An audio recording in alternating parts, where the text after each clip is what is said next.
madaxweynaheedu waxa uu ahaa qurbajoog reer Mareykan sidoo kale aan wax badan kala socon waxa laga wada hadlayo goobjoogna u ahayn maryihii dhiiga lahaa ay labada dhinac kala furteen dhamaadkii 80meeyadii ra'iisul wasaaraha Soomaaliya ayaa isagana laftarkiisu ahaa mas'uulan haba yaraatee waxba ka ogeyn midnimadii labada dhinac wada gashay iyo jabkii ka dambeeyay xil dawladnimo oo qabtana waxa ugu horeeyay kan uu hadda hayo sidoo kale gudoomiyaha golaha shacabka ee dalkaasi Soomaaliya ayaa wajigiisu ku cusub yahay bulshada Soomaalida sida darteed madaxda Soomaaliya matalaysa ayaa ah mas'uuliyiin aan xogogaal u ahayn sidoo kalena garanayn waxa laga wada hadlayo wixii dhacay sida ay u dhaceen iyo xilligii ay dhaceen toona dhanka Soomaaliland madaxweynaheeda oo waftiga hogaaminayay waxa uu kamid ahaa halgamayadii kala go'a keenay sidoo kale waxa uu kamid ahaa hogaamiyaashii jabhadii Soomaaliland ka hoos saartay gacanta Soomaaliya wuxuuna xogogaal u ahaa dulmigii dhacay sidii labada dal u kala baxeen gudoomiyaha golaha guurtiga Soomaaliland ayaa isaguna mas'uulka ugu roog cadaasan uguna daada weyn ee meesha maraya isku biirista Soomaaliland iyo Soomaaliya 1960kii waxa uu kamid ahaa siyaasiyiintii dhalinyarada ahaa ee xogogaalka ahaa ee dawladii ugu horeysay ee ay Soomaaliland iyo Soomaaliya wada yeeshaan xilalka ka qabtay iyo agaasimihii wasaaradda waxbarashada oo Soomaaliya yeelato kii ugu horeeyay waxa uu kamid ahaa wasiiradii dawladii kacaanka ahayd ee markii dambana ka biyadiiday xukunkii kaligii taliya Siyaad Barre kuna biiray jabhadii dib u xoreynta ee sana wuxuuna tan iyo isku biiristii xogogaal u soo ahaa marxalad kasta oo ay wada mareen labada Soomaali ee isku biiray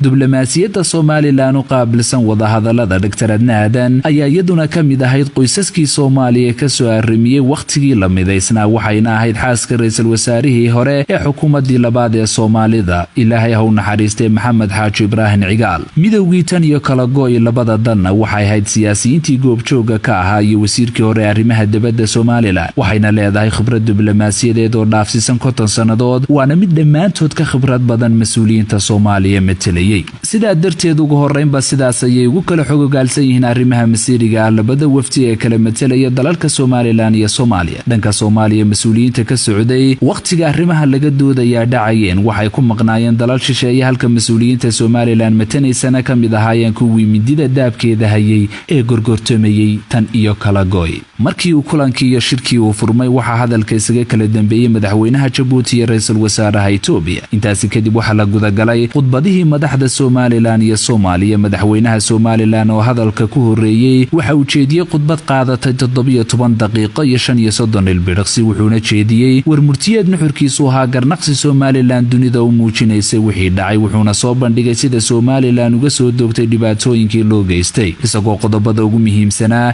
ee ahaa dhibtii loo geystay dadka iyo dalka Soomaaliland carabka ku adkeeyay hadallo ay ka muuqatay xogogaalnimo iyo khudbad si mugle loo soo diyaariyay ayuu madasha ka jeediyay sidoo kale madaxweynaha Soomaaliya oo ka dambeeyay looguna talagalay in Soomaaliland markay garnaqsato uu ka jawaabo qodobada ay miiska soo saarto markii uu mikrofoonka la wareegay waxa uu hadlayay 4 daqiiqadood oo kaliya sidoo kale kama hadlin nuxurka doodii adkayd ee Soomaaliland bedka keentay maadaama aanu xog badan ka hayn jawaabuhuna adkaanayeen khudbadiisu kaliya waxay daaranayd mahadnaq uu Itoobiya iyo Djibouti u mahadnaqay sidoo kale kamu garnaqsan midnimada Soomaaliya doonayso waxa ay u cuskanayso sawirka ka soo baxay labada khudbadood ee labada madaxweyne ayaa u muuqday in Soomaaliya isugu biirtay xogogaal la'aan iyo wada hadalada oo aan soo diyaar garoobin waxayna ahayd mid difaacan kari weyday qadiyadeeda midnimadoon iyo qodobada ay ku doodaan halka dhanka Soomaaliland xogogaalnimo iyo dood la soo shiilay ay la shirtimi si weyn ay ugu diyaarsanayd wada hadalada waxayna fagaarahan caalamiga qadiyadeeda uga difaacatay si mug weyn beesha caalamka iyo dalalka dhexdhexaadinaya labada dhinacna waxay halkaas ka qaateen musawirka dhabta ah ee dooda adag ee Soomaaliland iyo dooda damaca ku dhisan ee aan cagaha badan ku taagnayn ee Soomaaliya dadka siyaasadda falanqeeya waxay sheegayaan in dawladda Mareykanka iyo Itoobiya markii hore wadeen damaca midnimadoonka ee farmaajo balse markii la isku dhageystay qaybtii dambe ee shirka ay si weyn wax iskaga bedeleen ra'iisul wasaaraha Itoobiya waxa uu ka garaabay doodii Soomaaliland ee ahayd inaanay jirin wax laga wada hadlo maadaama wada hadaladii hore socon waayeen wuxuuna Abiy Ahmed sheegay inaanay macquul ahayn wada hadallo haddii aan la fulin heshiisyadii hore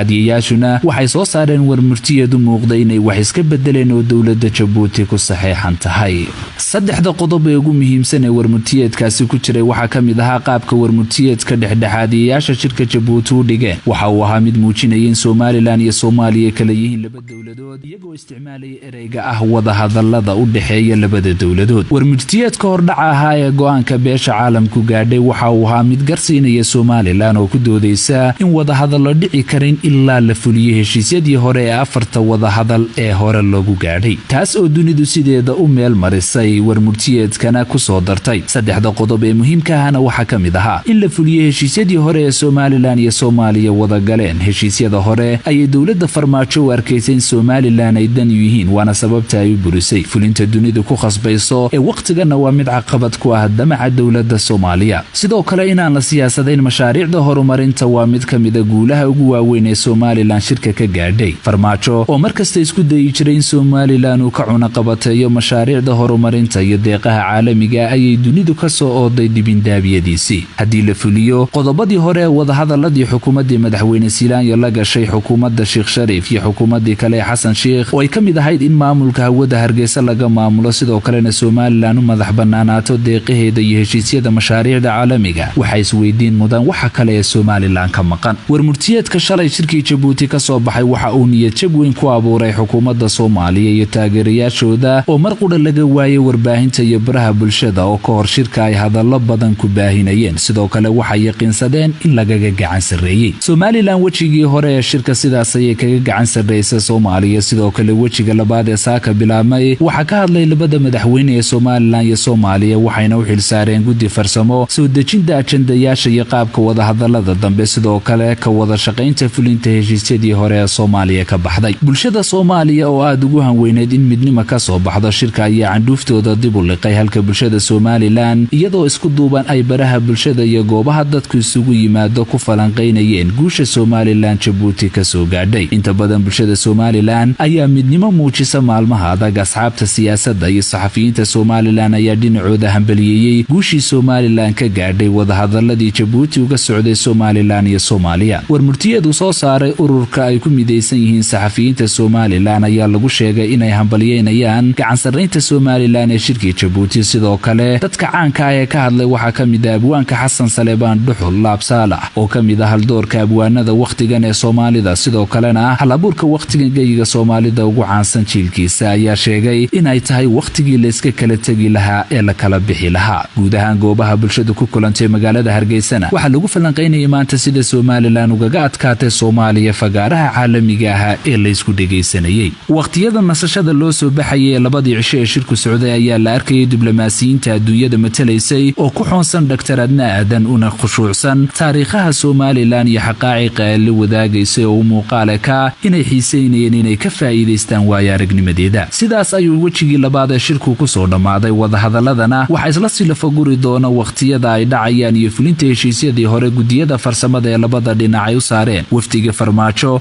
ayaa goordhoweyd weji gabax kula noqday Muqdisho, halka wafdiga dowladda Somaliland bulshadu u diyaarinayso soo dhaweyn diiran oo ay ku qaabilaan.